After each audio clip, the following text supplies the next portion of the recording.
मोदी का नारा लगाएंगे। हमें सलात में पहुंच गए हैं। ये पाकिस्तान के इकोनॉमिक इश्यूज हैं, चैलेंजेस हैं, उसमें भारत पाकिस्तान की मदद कर सकता है। जिस तरह भारत ने बांग्लादेश की मदद की या फिर श्रीलंका की मदद की, तो मैं समझता हूं भारत की मेहरबानी है, आपको बुला लेते हैं। हालांकि आप इररेलीवेंट है, ना जाना। आप चले भी जाएं तो क्या फर्क पड़ता है, ना भी जाएं तो क्या फर्क पड़ता है, मेरे ख्याल में तो कोई फर्क नहीं पड़ता। लेकिन जाए तो शायद कभी कोई किसी किस्म की विंडो खुल जाए कहीं ना कहीं डायरेक्शन। हो सकता है भारत ही 4 पैसे दे दे आपको, रोए पीटे वहां जाके आप। Bharat Bharat is moving as a regional power. उनको भी अपने बैकयार्ड में अगर ड्रामा होगा तो इट्स नॉट गुड, क्या पता। लेकिन ये कि अब देखें, भारत के साथ ट्रेड शुरू करें। अगर ये करना होगा यहाँ से और यहीं से ये सारा कुछ निकलेगा। अगर नहीं करेंगे तो तबाही बर्बादी तो है। अब आप देख सकते हो पाकिस्तान के हालात। इनको घमंड था, जिन्ना ने मुल्क बनाया हमारे लिए, ये वो फलाना ठिकाना।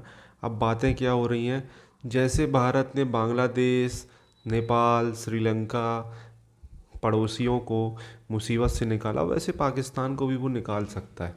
इस तरीके की बातें पाकिस्तान की तरफ से हो रही हैं। क्या लगता है आपको, करना चाहिए भारत को मदद? करना चाहिए? पहले पूरा वीडियो देखते हैं, वीडियो के लास्ट में करते हैं इस टॉपिक पर डिटेल बात। प्लीज़ चैनल को सब्सक्राइब करेगा। मैं मिलता हूँ वीडियो के लास्ट में। जय। चले, मेरे ख्याल में जाना तो चाहिए। मेरे ख्याल में तो चीफ जस्टिस को भी जाना चाहिए था। मेरे ख्याल में तो मैं समझता हूँ भारत की मेहरबानी है, आपको बुला लेते हैं। हालांकि आप इररेलीवेंट है, ना जाना। आप चले भी जाएं तो क्या फर्क पड़ता है, ना भी जाएं तो क्या फर्क पड़ता है, मेरे ख्याल में तो कोई फर्क नहीं पड़ता। लेकिन जाए तो शायद कभी कोई किसी किस्म की विंडो खुल जाए कहीं ना कहीं डायरेक्शन। हो सकता है भारत ही 4 पैसे दे दे आपको, रोए पीटे वहां जाके आप। Bharat Bharat is moving as a regional power. उनको भी अपने बैकयार्ड में अगर ड्रामा होगा तो इट्स नॉट गुड, क्या पता। लेकिन ये कि अब देखें, मेरे ख्याल में डिफेंस मिनिस्टर साहब को जाना चाहिए वहां पे। मैं तो हमेशा ये कहता था कि पाकिस्तान की अगर कोई बंदा सोचे, कोई अक्लमंद आदमी इंसान सोचे, जो पाकिस्तानी हो, जिसकी मोहब्बत पाकिस्तान के साथ हो, जिसके बीवी बच्चे पाकिस्तान में हो, सबसे पहला अगर वो इस पाकिस्तान को जोड़ने की कोशिश करे तो सबसे पहले 2 मुल्कों के साथ, 3 मुल्कों के साथ जोड़ने की कोशिश करे। भारत के साथ, ईरान के साथ, अफगानिस्तान के साथ, और जो चाइना के साथ रिलेशनशिप खराब है उनको ठीक करने की कोशिश करे। ईरान से तेल ले, अफगानिस्तान के साथ ट्रेड शुरू करे, भारत के साथ ट्रेड शुरू करे। अगर ये करना होगा यहाँ से और यहीं से ये सारा कुछ निकलेगा। अगर नहीं करेंगे तो तबाही बर्बादी है आपकी। आपको लंदन से निकलना होगा, आपको टोरंटो से निकलना होगा, आपको अमेरिका से निकलना होगा, आपको पाकिस्तान का पाकिस्तानी लीडर ढूंढना होगा। वरना मेरे ख्याल में ये जो 5,000 लोग हैं, ब्रिटिश एजेंटों के पोते दोते, और ये चंद ये दूसरे जो पढ़े लिखे आवारा लोग हैं, अगर आप इसी तरह पाकिस्तान चलता रहा, मेरे ख्याल में मुझे आपका पाकिस्तान, सबसे पहले तो मैं तो आपको 1000 दफा मैंने कहा कि आपने तो पाकिस्तान बनाया ही 1947 में। फाइलों में एक मुल्क बनाया गया जिसके 2 टुकड़े क्या, अब तो 4, अब तो 5 हो चुके हैं टुकड़े। क्या इनको टुकड़े टुकड़े, अब तो क्या है, अब तो हर शहर ये टुकड़े बन चुका है ना, क्योंकि रेट ऑफ गवर्नमेंट तो है ही नहीं किसी जगह पे, ना अदालतें हैं, ना फौज है, ना पुलिस है। लेकिन सर लेकिन इसको अगर ईरान, इकट्ठा करना है लेकिन आरजू, अगर इसको किसी ने इकट्ठा करना है तो किसी पाकिस्तानी ने करना है। ये जो ब्रिटिश लोग आपने बिठा रखे हैं इस्लामाबाद में, मुस्तकबिल की कोई पॉलिसी आपके सामने मौजूद हो, आपकी कोई पॉलिसी नहीं है किसी किस्म की। ना जुडिशल पॉलिसी है, ना पॉलिटिकल पॉलिसी है, ना फॉरेन पॉलिसी है, मनी पॉलिसी है। डॉलर जिसने दे दिया बस उधर चले गया डॉलर। आज अमेरिका को इंटरेस्ट होता, आप कह रहे हैं एजेंसियों के लोग हैं, अमेरिका का इंटरेस्ट होता 4 पैसे फेंकते सारा कुछ उनकी मर्जी का हो जाना था। चाइना का इंटरेस्ट होता वो $4 फेंकते तो सारा कुछ। अब उनका इंटरेस्ट मौजूद नहीं है। आपकी सबसे बड़ी इस वक्त आम पाकिस्तानियों की बदनसीबी ये है कि अब you are not relevant anymore. आप इतने कमजोर हो चुके हैं कि people are not, the world is not interested in you. और अब तो आपको अफगानी भी लिफ्ट करा रहे भाई। अब तो वो भी कहते हैं परे हटो यार, कौन ये क्या गंद हो यार। अब तो वो भी सीधा डायरेक्ट इंडिया से, डायरेक्ट भारत के साथ, कतर के साथ, अमेरिका से डायरेक्ट बातें कर रहे हैं अपने इंटरेस्ट की, वो सारा कुछ अब वो भी छोड़ गए। आप खामखा जश्न मनाते रहे जी, हमारा तालिबान आ गया, हमारा फलाना आ गया। अब इस वक्त हकीकत दुख वाली बात यह है आरजू, मुस्तकबिल आपका खत्म ना, आप तबाह होते नजर आ रहे हैं और कोई रिलीफ नजर नहीं आ रही है। बिल्कुल ऐसा है जी, जो इनस्टेबिलिटी का फैक्टर है, this is one of the biggest factor. और पाकिस्तान का अफगानिस्तान बनने में कोई बहुत बड़ा लंबा फैसला इसलिए नहीं है कि पाकिस्तान और अफगानिस्तान के दरमियान बहुत सारी जो है एथनिसिटी, रिलीजन, रेस, बहुत सारी चीज़ें जो हैं वो मुश्तरक हैं। और हमारे देखते ही देखते अफगानिस्तान बना है। 79 में अफगानिस्तान नहीं था। तो ये कहना कि नहीं हम अफगानिस्तान नहीं बनेंगे, बातें हम तालिबान की तरह करेंगे, कवानीन उनकी तरह नाफिज करेंगे, उसी तरीके से जो है वो बंदूकें लेके हम तो वाइल्ड वेस्ट का तस्वर जो है वो लाहौर जैसी सिटी में पेश करेंगे, कानून से खेलेंगे, रूल ऑफ लॉ की धज्जियां बखेरेंगे, लेकिन ये है कि हम तालिबान नहीं बनेंगे, तो ये कोई मानने वाली बात नहीं है ना। बात ये है कि वो बहुत बड़ी एक कयास की सिचुएशन है और उसमें कोई एक फैक्टर भी जो है वो ट्रिगर कर सकता है इस सीरीज ऑफ इवेंट को, जिनको कोई भी जो है वो कंट्रोल नहीं कर सकता। और ये बात भी आईएमएफ देख रहा है, इंस्टेबिलिटी एक बहुत बड़ा फैक्टर है।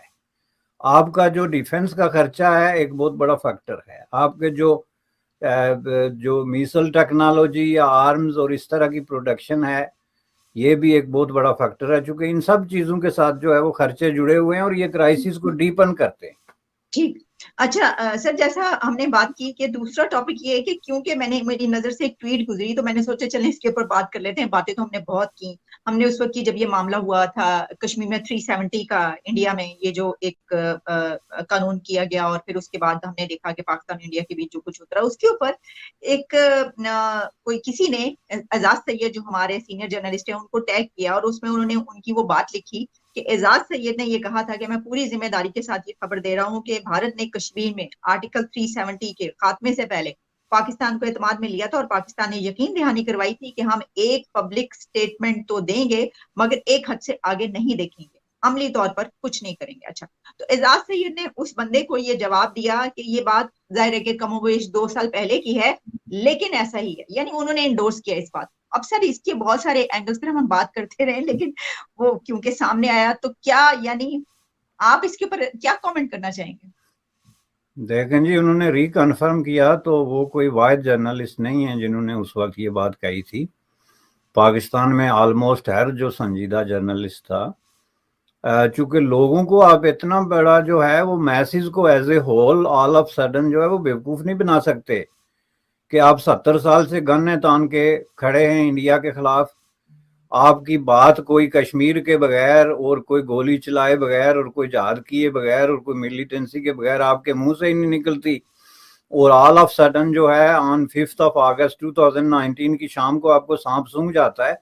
तो ऐसा तो नॉर्मल हालात में तो नहीं होता ना। तो ये तो हर जर्नलिस्ट, क्या हर सोचने वाला आदमी जो है उसने इस वक्त इस बात का इजहार किया था कि इसमें पाकिस्तान जो है उसको इस चीज़ का खबर थी।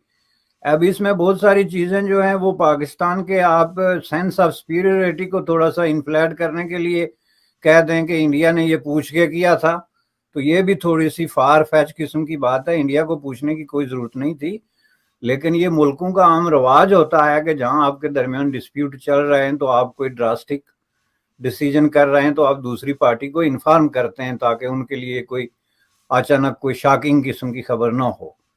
इसका मतलब ये नहीं कि इंडिया। तो दोस्तों ये वीडियो यहाँ पर होता है ख़त्म। आपने देखा किस तरीके से भारत से उम्मीदें लगाए हैं पाकिस्तान की, भारत कुछ पाकिस्तान की मदद करेगा जो अभी हालात चल रहे हैं पाकिस्तान में। मेरे हिसाब से तो भारत को ऐसे कुछ प्रयास करने चाहिए कि पाकिस्तान और परेशान हो जाए। अगर ये लोग नमक रोटी खा रहे हैं ना, तो नमक तो खैर सस्ता है, रोटी एक खा रहे हैं तो आधी खाएं। ऐसे हालात करने चाहिए हमें पाकिस्तान के, डेफिनेटली करने चाहिए। बहुत सोच समझ के मैं बोल रहा हूँ। क्यों? ये वो देश है जिसने, इनके हालात ख़राब होते गए लेकिन इन्होंने न्यूक्लियर बम बनाया। भूखे मर रहे थे लोग, इन्होंने क्या बनाया? इन्होंने एक हाथी पाला, मतलब पाकिस्तान आर्मी पाली। पाकिस्तान आर्मी ने जम के करप्शन किया। भूखे मर रहे थे अफ़गानिस्तान में, जिहाद फैलाया। भूखे मर रहे थे कश्मीर में, जिहाद फैलाया। भारत में ब्रेन वॉश किया, है ना। तो इन लोगों को ये डिज़र्व करते हैं। काफिर फलाना ठिकाना, न्यूक्लियर बम बनाया, उसको लिए क्या बोलते हैं कि इस्लामिक बम है। भाई इस्लामिक बम के सामने जाओ और सूंघो उसको, अब भूख मिटाओ अपनी। आईएमएफ के सामने इन्होंने लगभग सरेंडर कर दिया है। एक ये न्यूक्लियर मिसाइल प्रोग्राम बना रहे थे, जो आईएमएफ ने बोल दिया कि आपके हालात ऐसे हैं तो आप ये प्रोग्राम क्यों बना रहे हो। मतलब ये वो प्रोग्राम रोकेंगे, आईएमएफ लोन देगा। फिर 2-3 साल में क्या होगा? 2-3 साल में होगा क्या? ये लोग जैसे ही वैसे ही रहेंगे। भूखे मरेंगे कुछ दिन बाद, फिर कुछ दिन के लिए पैसे चलते हैं, फिर ख़त्म हो जाएंगे, क्योंकि ये लोग कोई बिजनेस लायक नहीं रह गए, कोई ग्रोथ पाकिस्तान में नहीं है, कोई इनका मोटिवेशन ही नहीं है। तो फिर धीरे धीरे इनके न्यूक्लियर हथियार जाएंगे। ये एक प्रेडिक्शन है मेरी, बहुत सारे लोगों की। आपको क्या कहना है इस टॉपिक के बारे में? प्लीज़ चैनल को सब्सक्राइब करिए इसी तरीके